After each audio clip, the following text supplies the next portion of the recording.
Skateboarding has given me the best sense of self and validation, a living beyond anything I ever imagined, a way to support a family, a way to see the world, and a way to appreciate diversity like nothing else.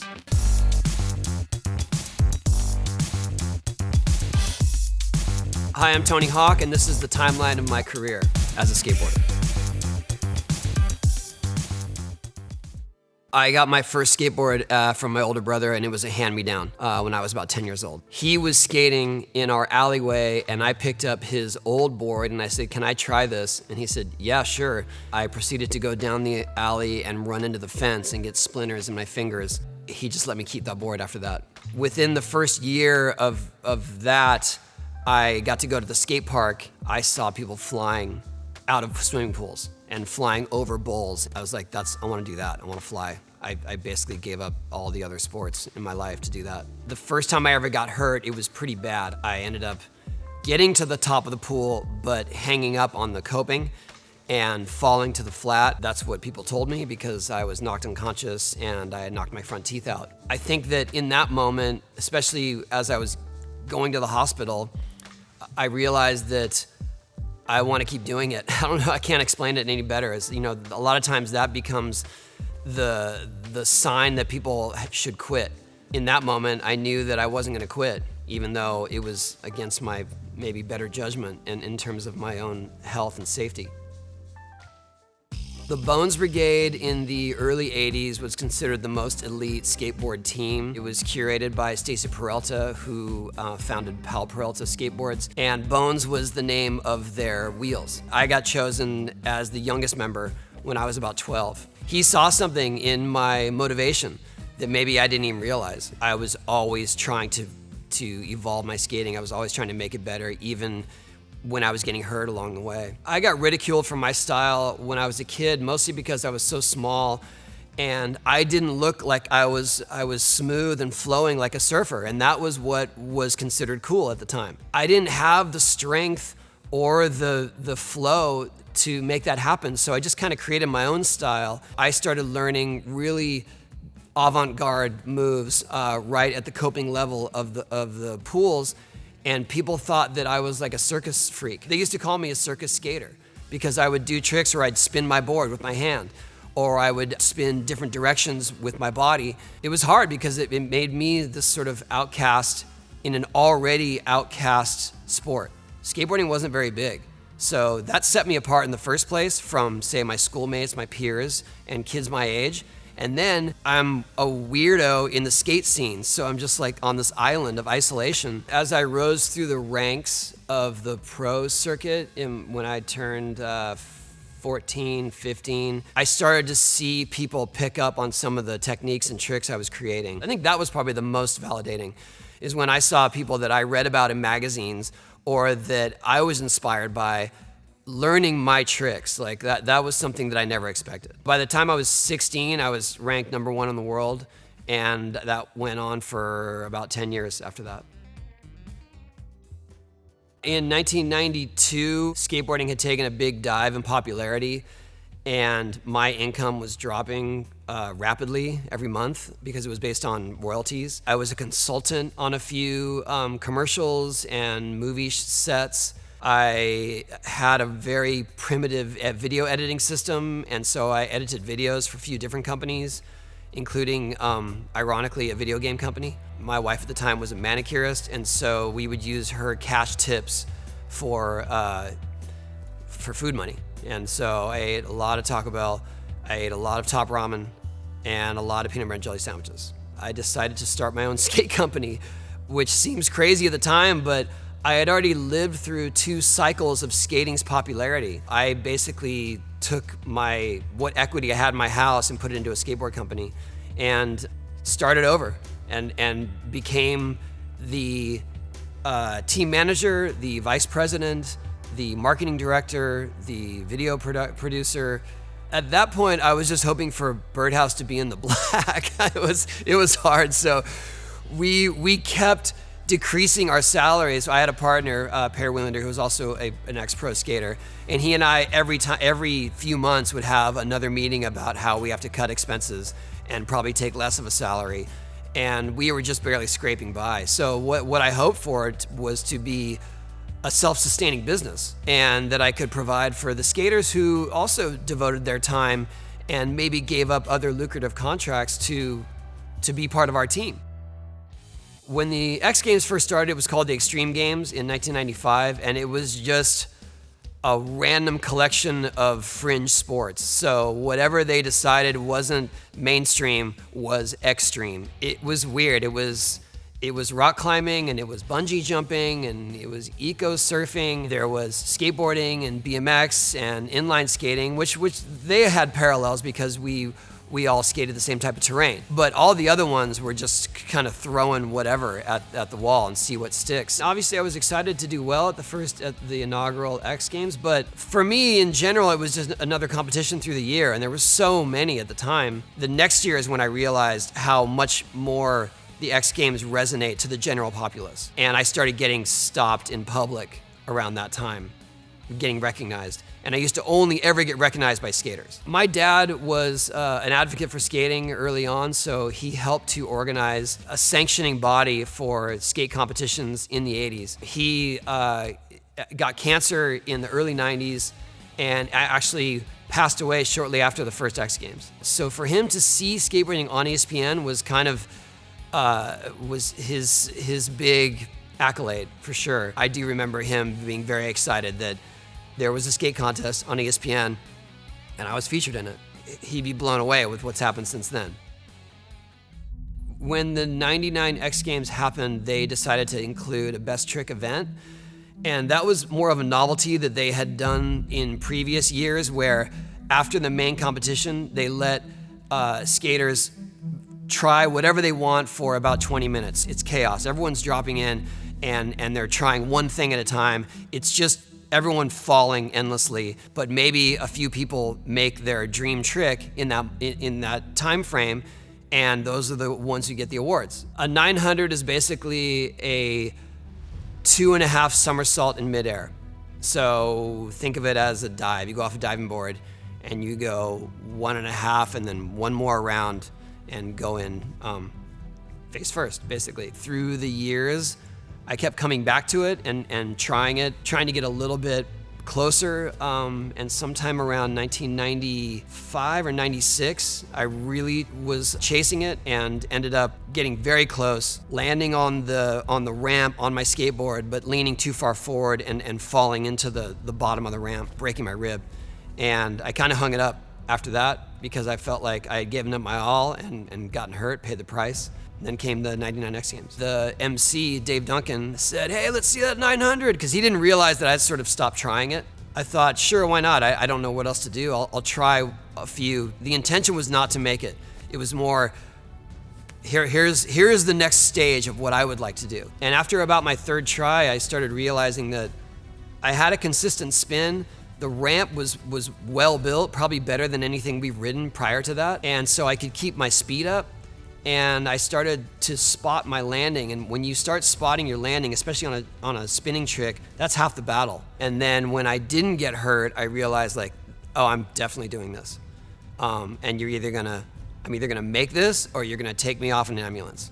Those were the only two outcomes of that night that I was going to accept. I had no intention of winning the event or that it was going to be this big moment on ESPN or otherwise. I just wanted to make it. When I finally landed it, I kind of didn't believe it. I was riding across the ramp, and once I got to the other side and I looked up and I saw all my peers rushing to me, that's when I realized it happened. I walked into the best trick event having no intention of a 900. I know there's plenty of folklore that says otherwise, but that was absolutely the case.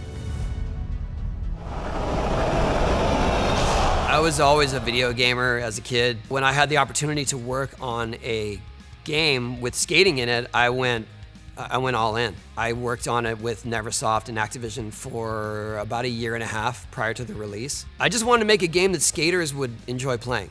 That was the goal. I was very involved in the making of the game. I would get discs sent to me every week, and then I'd put them on play them on a modified PlayStation and send them immediate feedback about tricks or locations or skaters or names, just to keep it authentic. But I was very involved in picking all the other skaters and the music. I had no idea that it would resonate way beyond just skateboarding. Once the first game was released, it had such stellar reviews that they immediately signed on to do a second one.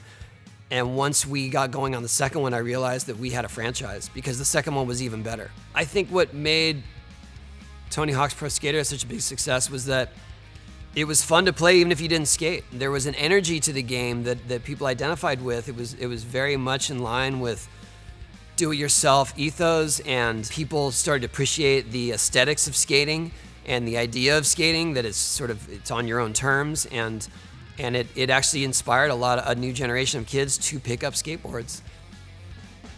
The idea for Boom Boom HuckJam came from doing a lot of exhibitions in the early 2000s, skate exhibitions that always felt like sideshows to a bigger event. We would put up a half pipe, and it was usually in the parking lot of, say, the concert or the football game or the festival. And I felt like we had come far enough and we were getting enough of a crowd just for that part of it that we could justify doing our own tour. I decided to build a whole ramp system that fit into an arena floor setting, invite the best skateboarders, BMX riders, and motocross riders, and have live music as an element to it as well, and make it a show. Because the only time that people usually saw our sports on that level in an arena was through competition. And it felt like we could create a show that was more choreographed and something that we were more intermingled, where we're all riding together, and nothing like that had ever been done. And it was risky, for sure. I remember writing a check literally for $1 million to build the ramp setup, not knowing if we could even book venues at that point. For those who have ever done any sort of concert tours, our show was 16 trucks, which is probably double any of the biggest rock shows, because we had all these ramps that we had to carry around. We had 2 buses of just the athletes. We were performing for anywhere from 5,000 to 10,000 people a night.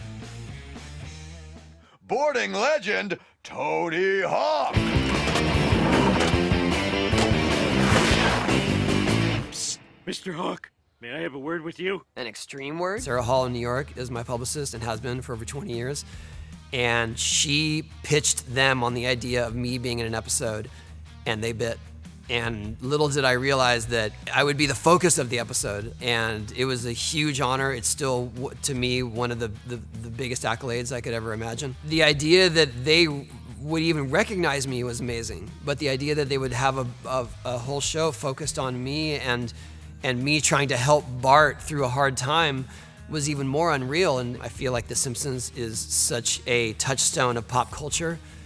And to be featured on it in my own voice is a big honor. The table read for The Simpsons was probably the most fun I had on the whole project, because everyone that is in the cast is there around the table.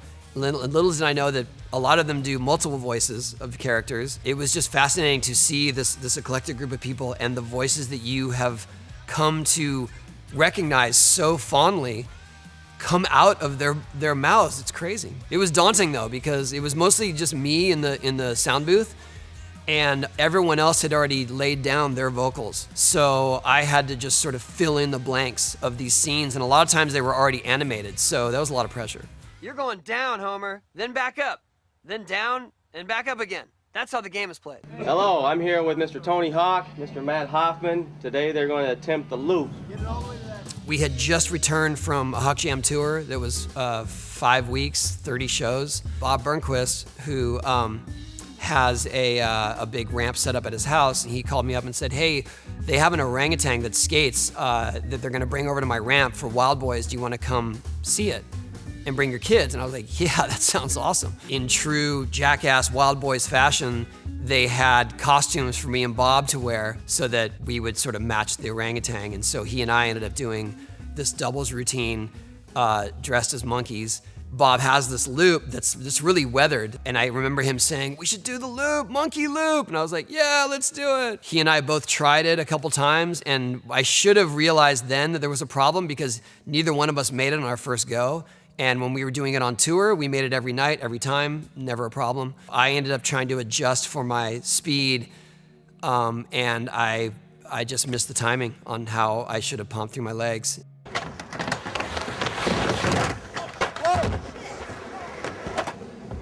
Next thing I know, I was being carted into an ambulance. I ended up falling on my way up, which is the worst place to fall because you go and you fall and then you fall upwards and then you drop that entire 12 to 14 feet. Mostly it was embarrassing because it was something that I've done many times. And that one time I just screwed up and paid the price. For me, it was a tough pill to swallow in terms of pride. But I ended up breaking my pelvis, fracturing my thumb, fracturing my skull, got knocked unconscious, obviously. It was really hard to get my range of motion back, but also to get my sense of confidence back. I imagine skateboarding had what it took to be an Olympic sport because of the physical dedication, the artistry of it. I always imagined that it could be there. I didn't imagine that it would be because it just was never, it was never on their radar. It was always more of an alternative type of sport associated with outcasts and outliers. And so I felt very lucky to be in Tokyo during the games because most of the athletes couldn't even have their families there. I got the golden ticket in that I was able to be there, watch it in person, and being a skater, I just jumped on the course without permission. I ended up following some of the street skaters around with my phone, getting clips, sort of follow cam clips, and that's what got me kicked off the course. The voice from above, whoever was the MC live in the venue said, "I'm sorry, Tony Hawk, please get off the street course. This isn't coming from me, this is coming from someone in my ear." But I knew I was on borrowed time. I mean, I knew I wasn't supposed to be there. I knew that they were literally practicing for their Olympic debut. I asked the riders, like, "Do you mind if I shoot you?" And they're like, "Yeah, man, let's go. Check out this 270 lip slide." And I was like, sweet. And so I got my clips. I keep skating because it's always brought me the most joy and it continues to evolve. I love seeing how far it's come in terms of acceptance, in terms of availability, in terms of accessibility, in terms of inclusivity. I still can do it, so why would I ever quit? I can still be creative while getting older and not be at such risk of jumping 12, 15 feet in the air and hoping for the best. So still the most fun I have, and I mean, when you guys wrap up here, I'm on my ramp right now. I'll be skating.